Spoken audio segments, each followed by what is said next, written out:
Assalamualaikum warahmatullahi wabarakatuh. Bismillah, alhamdulillah, wassalatu wassalamu ala rasulillah Sayyidina Muhammad bin Abdillah wa ala alihi wa sahbihi wa ala amma ba'du. Sahabat sekalian, kali ini kita akan membahas mengenai tradisi Lebaran Ketupat.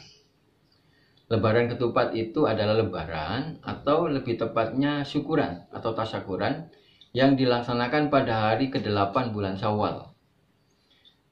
Yang ditandai dengan kita bikin ketupat kemudian dimakan bersama keluarga atau dibagikan sebagian kepada tetangga dan kerabat terdekat. Itu di hari ke-8 di bulan Syawal.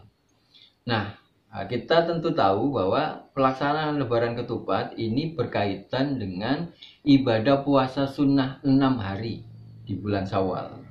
6 hari ditambah 1 harinya yang kita libur, itu berarti 7 hari di bulan Syawal, dan lebarannya ada di tanggal 8 di bulan Syawal. Nah, seperti disampaikan tadi, Lebaran Ketupat ini berkaitan dengan ibadah puasa sunnah 6 hari di bulan Syawal. Maka sebelum kita menjelaskan mengenai ketupat itu sendiri, apa sih maknanya atau pesan yang ingin disampaikan dari Lebaran Ketupat itu apa, baiknya kita juga mengingat-ingat mengenai keutamaan puasa Syawal itu. Rasulullah Shallallahu Alaihi Wasallam bersabda dalam satu hadis yang diriwayatkan oleh Imam Muslim, "Man shoma Ramadhana summa atba'ahu sittan min Syawalin kana kasiyamid dahri." Barang siapa yang berpuasa Ramadan kemudian dilanjutkan dengan puasa 6 hari di bulan Syawal, maka ia seperti puasa sepanjang tahun. Memang kita tidak boleh berpuasa nyambung terus sepanjang tahun itu. Bahkan ada kan di beberapa tahun itu memang hari-hari yang diharamkan untuk berpuasa.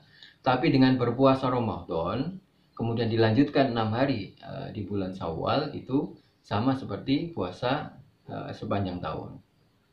Dalam hadis Nabi juga disebutkan di dalam kitab Jami' Shaghir, "Siyamu syahri Ramadan nabi asroti ashurin." Puasa Ramadan itu seperti puasa 10 bulan. Wa siyamu sittati ayyamin ba'dahu bisyahraini. Kemudian puasa 6 hari di bulan Syawal itu. Nah, para ulama menyatakan bahwa 6 hari itu tidak harus berurutan ya. Tapi yang penting dilaksanakan di bulan Syawal selama 6 hari. Maka fadzalika siyamus sanah. Maka puasa Ramadan tadi yang seperti 10 bulan ditambah puasa 6 hari yang seperti 2 bulan, itu sama seperti puasa 1 tahun. Tadi di hadis yang sebelumnya juga disebutkan puasa Ramadan ditambah 6 hari itu seperti puasa 1 tahun. Jadi sangat sayang untuk dilewatkan.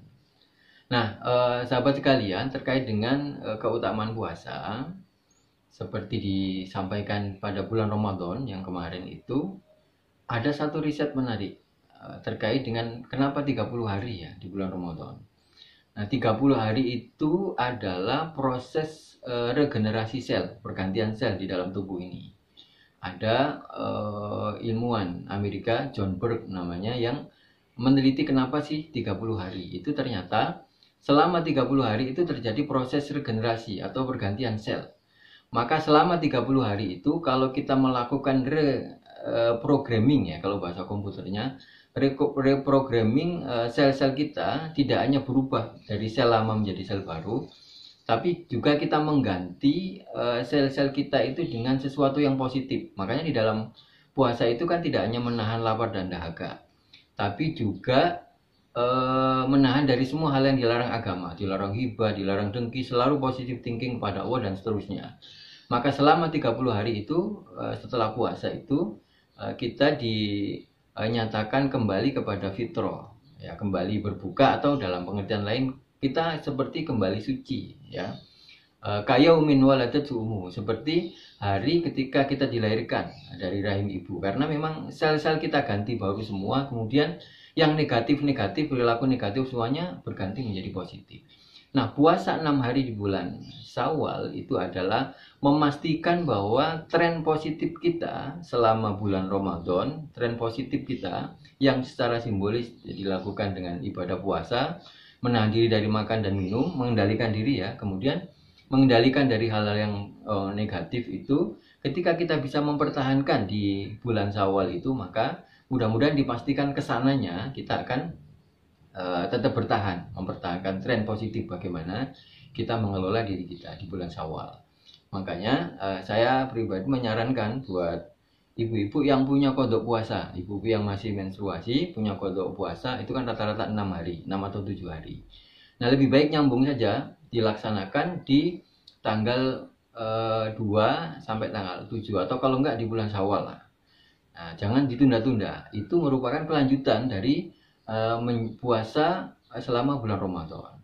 Nah, sambil juga bisa diniatkan itu sambil kita menjalankan puasa sunnah di bulan Syawal. Tapi ya lebih baik nanti ditambah lagi 6 hari karena yang 6 hari sebelumnya kan mengkodok atau mengganti kewajiban puasa yang ditinggalkan karena udzur syar'i ya di bulan Syawal. Jadi sekali lagi diingatkan ibu-ibu diharapkan mengganti puasa yang ditinggalkan tuh langsung di bulan Syawal.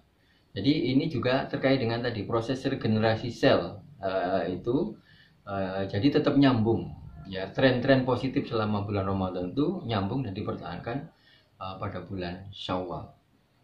Nah, terkait dengan ketupat. Nah, ketupat ini banyak sekali versi penjelasannya tapi semuanya masuk. Ya, misalnya ketupat dari kata kupat. Ini kan ketupat berasal dari Jawa ya, istilahnya dari kata kupat yang dikembangkan oleh para penyebar agama Islam Wali Songo lah ya. Terutama yang terkenal Sunan Kalijogo.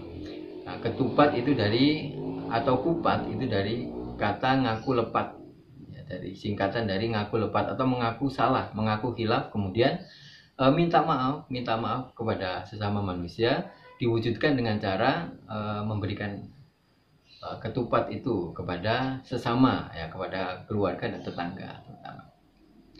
Atau juga ketupat itu ada yang mengatakan dari kata laku papat atau 4 perilaku yang mencerminkan lebaran itu.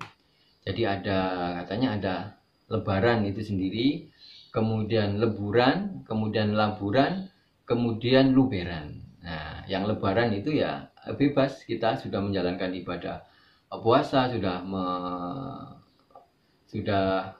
menyalurkan zakat fitrah, kemudian laburan itu kita sudah menghias diri dari kata labur ya dengan warna putih ya, jadi kita udah putih bersih, kemudian mewarnai diri kita ini dengan perilaku yang positif. Kemudian dari lebaran, laburan, leburan ya, sudah lebur semua dosa kita baik kepada Allah, kepada sesama manusia, maupun ditambah yang terakhir ini adalah luberan. Luber itu maksudnya sudah penuh. Jadi rezeki kita share juga, kita bagikan kepada semua tetangga, kepada para tetangga itu dalam bentuk kupat. Ini antara lain makna ketupat. Jadi laku papat tadi, lebaran, leburan, laburan, dan luberan. Nah, tapi lebih dari itu, kupat itu sendiri ada filosofinya, ya, konon ada filosofinya. Pertama, janur. Janur itu diartikan jati ning nur atau hati nurani. Kemudian janur itu kan dianyam. Janur dianyam. Saya dulu masih bisa tuh, tapi sekarang nggak tahu masih bisa apa enggak. Menganyam janur itu adalah simbol silaturahmi. Ya, jadi janur yang sendiri-sendiri itu nanti dirangkai menjadi satu kupat ya, kotak itu ya. Kotaknya itu sendiri diartikan akan bentuk kotak itu. Ada 4 mata angin, jadi papat jejik 5 pancer. Jadi 4 itu, kemudian tengahnya itulah pancar atau kiblat itu. Jadi bentuknya kotak itu juga ada maknanya.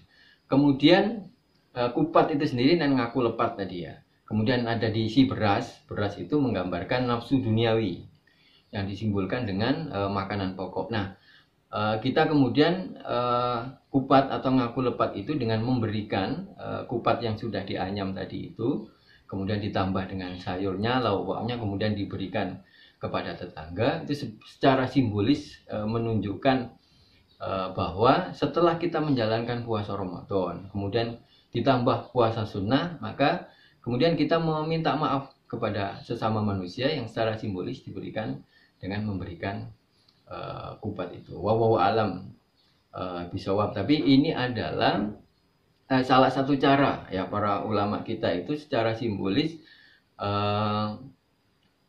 mentransformasikan nilai-nilai ajaran agama itu di dalam bentuk yang sederhana ya, yang kemudian kita warisi sebagai tradisi ini. Kalau ditanyakan mana dalilnya puasa atau lebaran ketupat itu, tentu tidak ada dalil yang spesifik karena ketupat itu adanya di Indonesia.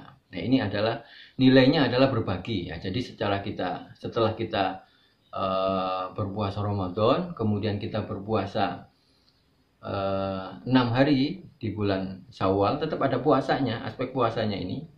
Lebaran ketupat ini tetap ada aspek puasa sunnahnya ini sebagai puasa yang bonus ya. Kalau Ramadan kan memang wajib. Ramadan itu memang wajib kita laksanakan. Nah, yang bonusnya ini adalah puasa sunnah itu. Nah, kemudian setelah itu ditutup dengan membuat ketupat dan dibagikan kepada tetangga. Ini adalah nilai-nilai yang ditransformasikan di dalam hal-hal yang sederhana, yang kemudian menjadi tradisi yang kita amalkan sampai sekarang. Nah, tentu tidak harus bentuk ketupat ya. Sejak saya kecil itu, kalau misalnya ibu saya atau orang tua saya sedang agak repot, itu tidak harus membuat ketupat, tapi cukup membuat lontong ya, yang lebih sederhana. Dari tidak harus menganyam kupat itu, tapi dengan daun lontong dari daun pisang. Nah, itu kan lebih sederhana. Kemudian sama ketika diiris-iris sama bentuknya seperti ketupat.